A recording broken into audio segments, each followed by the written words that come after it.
Your heart has been healing. And what is it healing from? This balance between nectar and venom. So we have this kind of venom energy coming in, and it's a competitive energy. It's people that see your heart, they see the way that you love, they see the way you connect, they see the way you handle things in a mature, heartful way, or maybe even how you express yourself in a heart-centered way. You move from your heart. And this venom has come in as a competition. You can see here people are competing, and what's there to compete for, right? So sometimes it's like people purposefully do things to hurt you.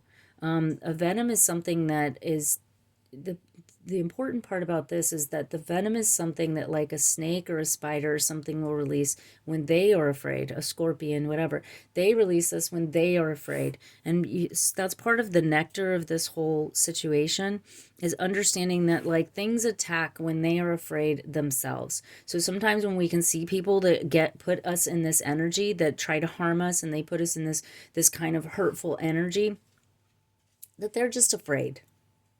They're just afraid. And so when we step into our nectar, and the nectar is what heals venom, right? It's like the anti-venom. So when we step into this loving energy, they say kill them with kindness. I always say we don't hurt you, we heal you. And sometimes people don't like that, but this is about self-reflection and going into really seeing yourself as you truly are, seeing who you really are, and staying in that nectar, staying in that energy, holding that resiliency. Now we have the poet coming in, and the poet's coming in with expressing soul insights in a symbolic language. So this is, to me, like expressing your heart as it is. I always find one of the best characteristics that I love about people, and that a lot of people in my circle have, is resiliency. They're still good people despite the losses, the heartache, the things that they've endured. They're like salt of the earth, good people that will help take the shirt off of their back to help somebody in need.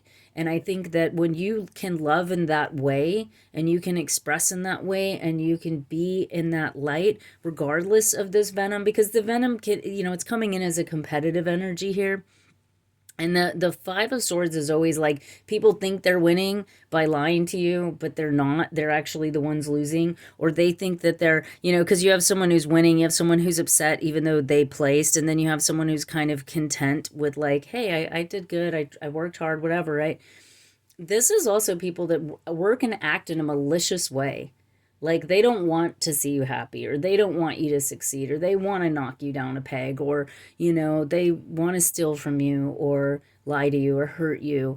And there's people that are like that.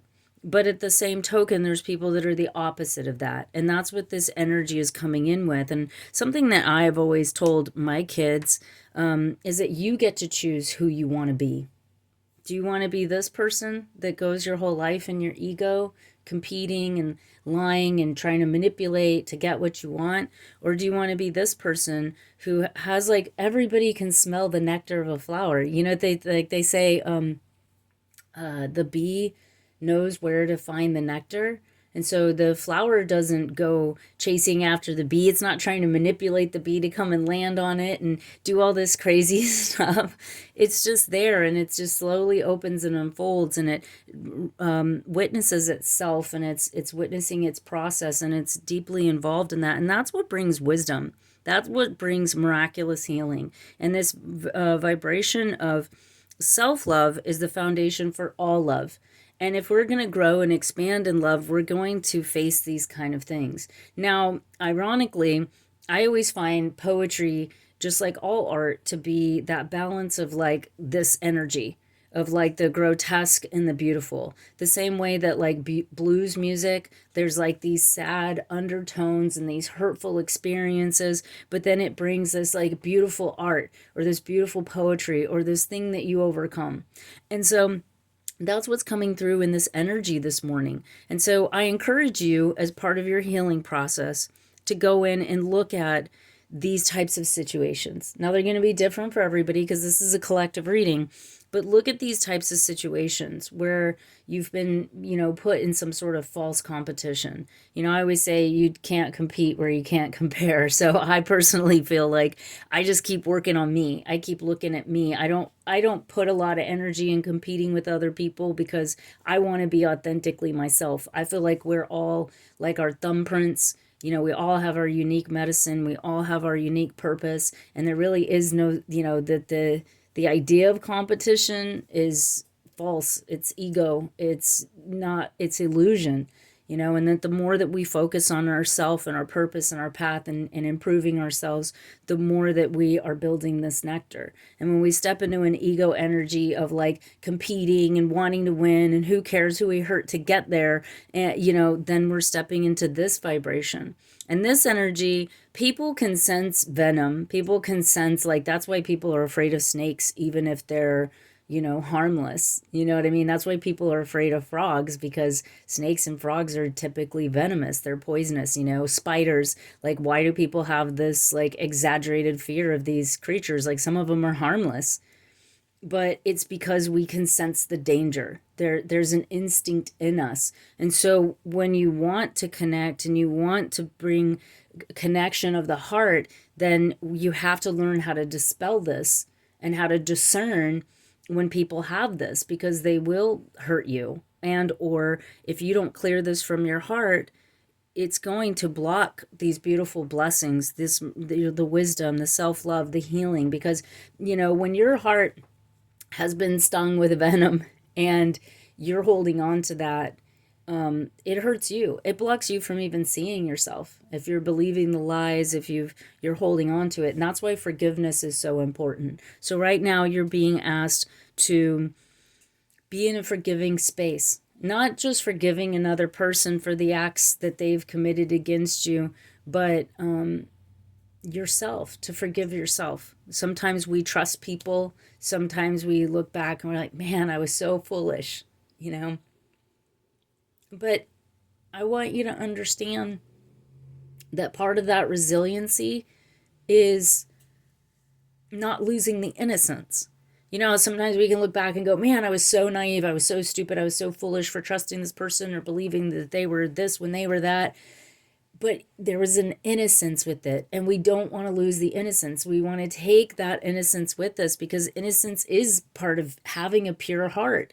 And so if we beat ourselves up and we go into that space, we're like killing we become our own venom instead of the anti-venom. And we take, you want to become wise in the process, and you want to learn to discern, but you don't want to lose your innocence. You want to retain the purity of your heart, which is what the nectar is. It's like the most potent essence of you, right? And of your heart. And you don't want that tainted with the venom.